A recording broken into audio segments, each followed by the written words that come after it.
After a devastating loss in Fort Worth Tuesday night to TCU, the Oklahoma Sooners no longer sit firmly on the NCAA tournament bubble.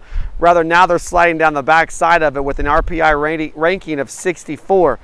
Head coach Sonny Galloway himself said that he expects Oklahoma to need to have an RPI ranking somewhere in the mid-40s to have a chance of getting into the tournament.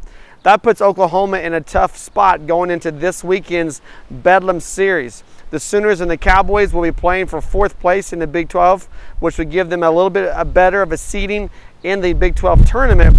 But ultimately, regardless of what happens this weekend, if Oklahoma wins out against Oklahoma State in a sweep, I believe they're still going to have to pick up at least one game against Baylor in that final conference series of the season.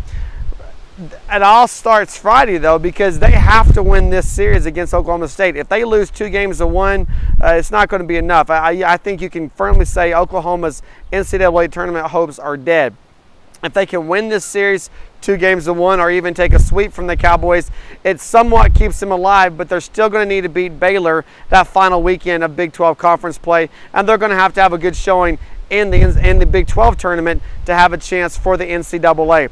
Oklahoma is where they've put themselves. They've got no one to blame but themselves with poor base running, failure to get clutch hitting, and just no depth when they have to go into the bullpen into the game. The starting pitching has been solid all season long, but beyond the starters, it gets really dicey and really shaky.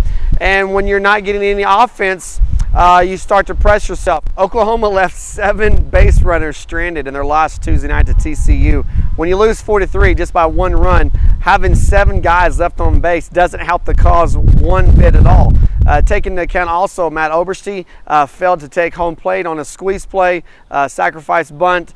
Oklahoma just has not been sharp running the bases, which again goes back to what we were just talking about. Your starting pitching does its best, but when you're getting no run support and the defense starts pressing, you wind up having meltdowns like we saw Tuesday night against TCU, which absolutely was not the first time we've seen that happen.